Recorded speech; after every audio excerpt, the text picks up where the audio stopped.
So here's a thought experiment for you. Oklahoma City is one of the most conservative metro areas in the United States. Donald Trump won almost 60% of the vote there 4 years ago. Imagine if the conservatives who presumably run local government in Oklahoma City sent an email to every African-American municipal employee telling them to report to a special meeting.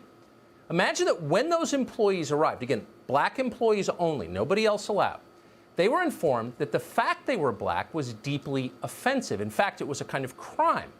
And the only way to atone for the sin of their blackness was to apologize for it. Apologize for being born black and then work to shed all traces of your black identity. Stop spending so much time around your black friends. Stop repeating things your black parents told you growing up. Start admitting out loud that you hate yourself for having black skin. Imagine if that actually happened in this country. What would you think of it? You'd be horrified, obviously. It's completely disgusting. It is immoral to attack people for how they were born. It's always immoral. And by the way, it's also illegal. The Justice Department would never tolerate something like that. The Civil Rights Division would shut down the program tonight and would bring criminal charges against the people who ran it. And you would applaud them as they did that, and we would too. So with that in mind, consider what is happening right now in one of America's most liberal cities, Seattle. 4 years ago, Hillary Clinton got 87% of the vote in Seattle. There aren't many places more loyal to the Democratic Party.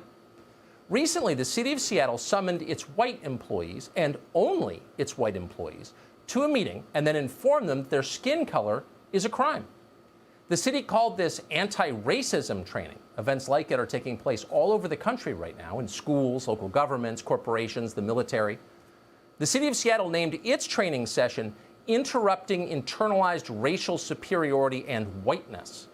Chris Rufo of City Journal wanted to know exactly what went on in a meeting like that, so he filed a public records request. Here's what he found. White employees in Seattle were informed that their so-called white qualities were offensive and unacceptable. Those qualities included perfectionism, objectivity, and individualism. The employees were told to stop exhibiting these characteristics, and instead they were ordered to undertake, quote, the work of undoing your own whiteness. In order to achieve that, in order to erase the traits they were born with, white employees in Seattle were ordered to give up the following. They were ordered to give up comfort. They were ordered to give up spending time with their family. They were ordered to give up guaranteed physical safety, control over other people and the land, relationships with some other white people, niceties from neighbors and colleagues, and, quote, the certainty of your jobs. Prepare to be unemployed, pale employees of Seattle. Your skin color disgusts us.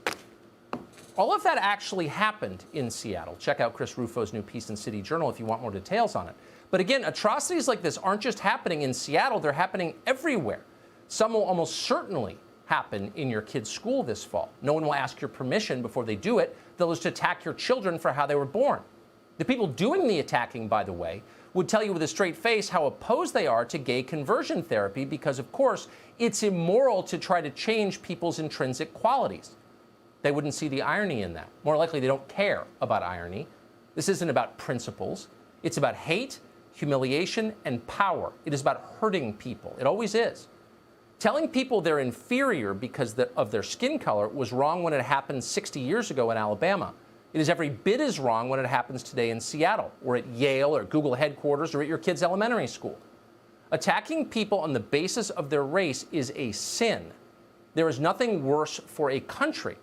They can try to disguise it with Orwellian terms like anti-racism, but this is the purest kind of race hate. It will destroy America faster than anything else.